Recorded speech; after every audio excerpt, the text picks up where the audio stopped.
10. Frères, le vœu de mon cœur et ma prière à Dieu pour eux, c'est qu'ils soient sauvés. Je leur rends le témoignage qu'ils ont du zèle pour Dieu, mais sans intelligence. Ne connaissant pas la justice de Dieu et cherchant à établir leur propre justice, ils ne se sont pas soumis à la justice de Dieu. Car Christ est la fin de la loi pour la justification de tous ceux qui croient. En effet, Moïse définit ainsi la justice qui vient de la loi. L'homme qui mettra ces choses en pratique vivra par elles. Mais voici comment parle la justice qui vient de la foi. Ne dis pas en ton cœur, qui montera au ciel? C'est en faire descendre Christ. Ou qui descendra dans l'abîme? C'est faire remonter Christ d'entre les morts. Que dit-elle donc?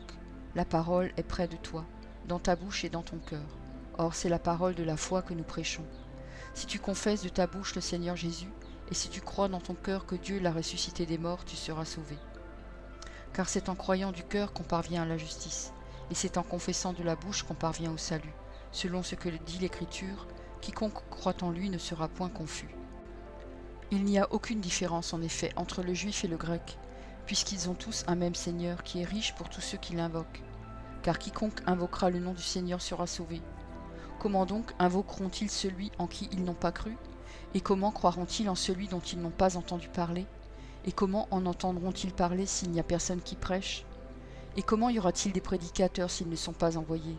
Selon qu'il est écrit, qu'ils sont beaux les pieds de ceux qui annoncent la paix, de ceux qui annoncent la bonne nouvelle. Mais tous n'ont pas obéi à la bonne nouvelle. Aussi Ésaïe dit-il, « Seigneur, qui a cru à notre prédication ?» Ainsi la foi vient de ce qu'on entend, et ce qu'on entend vient de la parole de Christ. Mais je dis, n'ont-ils pas entendu? Au contraire, leur voix est allée par toute la terre, et leur parole jusqu'aux extrémités du monde. Mais je dis, Israël ne l'a-t-il pas su?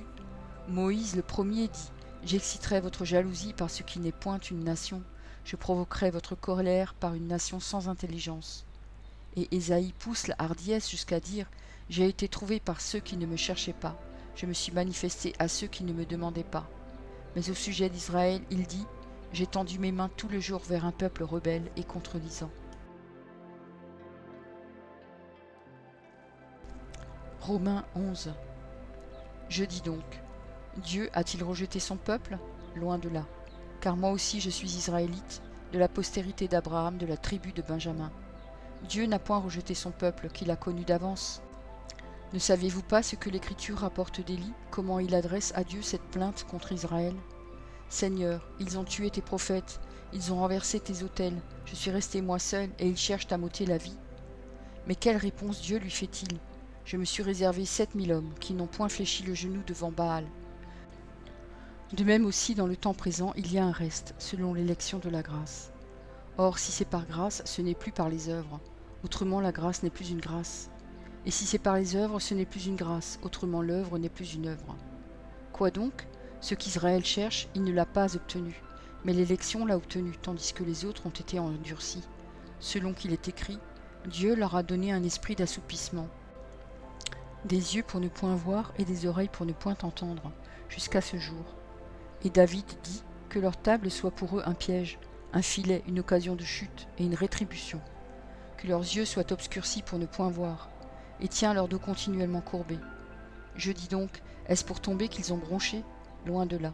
Mais par leur chute, le salut est devenu accessible aux païens, afin qu'ils fussent excités à la jalousie.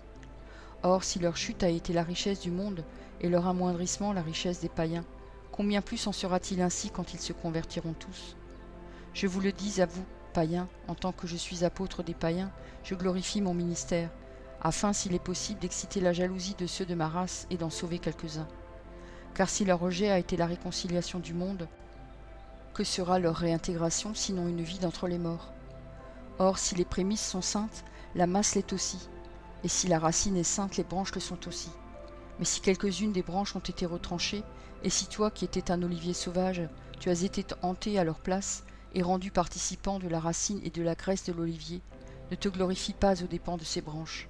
Si tu te glorifies, sache que ce n'est pas toi qui portes la racine, mais que c'est la racine qui te porte. Tu diras donc, les branches ont été retranchées afin que moi je fusse hanté.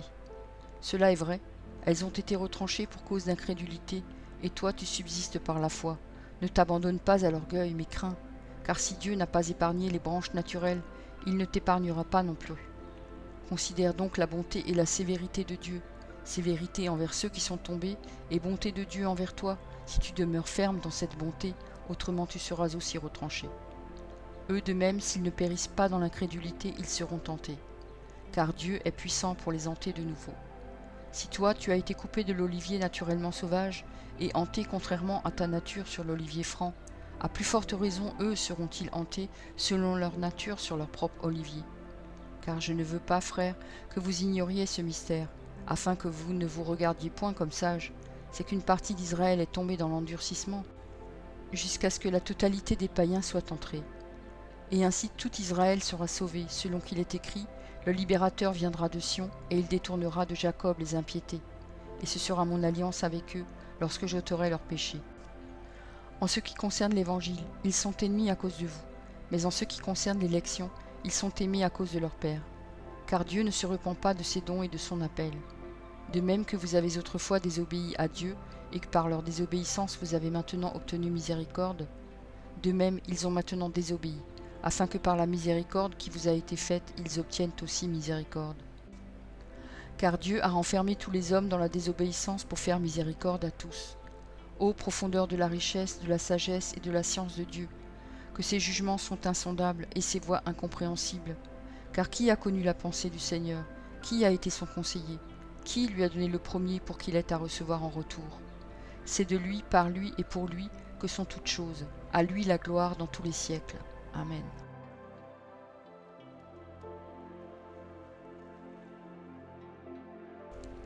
Romains 12. Je vous exhorte donc, frères, par les compassions de Dieu, à offrir vos corps comme un sacrifice vivant, saint, agréable à Dieu, ce qui sera de votre part un culte raisonnable. Ne vous conformez pas au siècle présent, mais soyez transformés par le renouvellement de l'intelligence, afin que vous discerniez quelle est la volonté de Dieu, ce qui est bon, agréable et parfait. Par la grâce qui m'a été donnée, je dis à chacun de vous de n'avoir pas de lui-même une trop haute opinion, mais de revêtir de sentiments modestes, selon la mesure de foi que Dieu a départie à chacun. Car comme nous avons plusieurs membres dans un seul corps, et que tous les membres n'ont pas la même fonction, ainsi nous qui sommes plusieurs, nous formons un seul corps en Christ, et nous sommes tous membres les uns des autres. Puisque nous avons des dons différents selon la grâce qui nous a été accordée, que celui qui a le don de prophétie l'exerce selon l'analogie de la foi. Que celui qui est appelé au ministère s'attache à son ministère, que celui qui enseigne s'attache à son enseignement, et celui qui exhorte à l'exhortation, que celui qui donne le fasse avec libéralité, que celui qui préside le fasse avec zèle, que celui qui pratique la miséricorde le fasse avec joie. Que la charité soit sans hypocrisie. Ayez le mal en horreur, attachez-vous fortement au bien. Par amour fraternel, soyez pleins d'affection les uns pour les autres. Par honneur, usez de prévenance réciproque. Ayez du zèle et non de la paresse. Soyez fervents d'esprit, servez le Seigneur. Réjouissez-vous en espérance, soyez patients dans l'affliction, persévérez dans la prière, pourvoyez aux besoins des saints, exercez l'hospitalité. Bénissez ceux qui vous persécutent, bénissez et ne maudissez pas. Réjouissez-vous avec ceux qui se réjouissent, pleurez avec ceux qui pleurent. Ayez les mêmes sentiments les uns envers les autres. N'aspirez pas à ce qui est élevé, mais laissez-vous attirer par ce qui est humble. Ne soyez point sages à vos propres yeux. Ne rendez à personne le mal pour le mal. Recherchez ce qui est bien devant tous les hommes. S'il est possible, autant que cela dépend de vous, soyez en paix avec tous les hommes. Ne vous vengez point vous-même, bien-aimés, mais laissez agir la colère, car il est écrit « À moi la vengeance, à moi la rétribution, dit le Seigneur. » Mais si ton ennemi a faim, donne-lui à manger, s'il a soif, donne-lui à boire, car en agissant ainsi, ce sont des charbons ardents que tu ramasseras sur sa tête. Ne te laisse pas vaincre par le mal, mais surmonte le mal par le bien.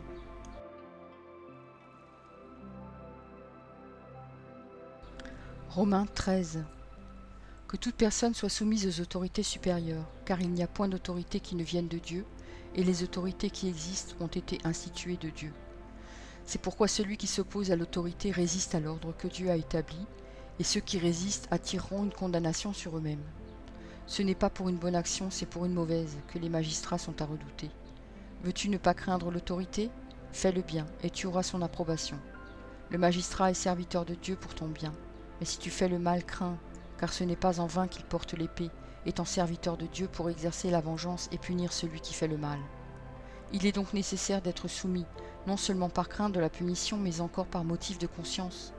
C'est aussi pour cela que vous payez les impôts, car les magistrats sont des ministres de Dieu entièrement appliqués à cette fonction. Rendez à tous ce qui leur est dû, l'impôt à qui vous devez l'impôt, le tribut à qui vous devez le tribut, la crainte à qui vous devez la crainte, l'honneur à qui vous devez l'honneur. Ne devez rien à personne, si ce n'est de vous aimer les uns les autres, car celui qui aime les autres a accompli la loi.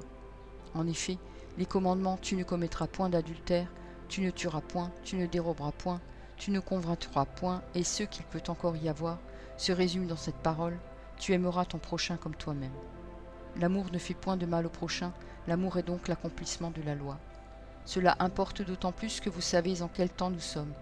C'est l'heure de vous réveiller enfin du sommeil, car maintenant le salut est plus près de nous que lorsque nous avons cru. La nuit est avancée, le jour approche. Dépouillons-nous donc des œuvres des ténèbres et revêtons les armes de la lumière. Marchons honnêtement, comme en plein jour, loin des excès et de l'ivrognerie, de la luxure et de l'impudicité, des querelles et des jalousies. Mais revêtez-vous du Seigneur Jésus-Christ et n'ayez pas soin de la chair pour en satisfaire les convoitises.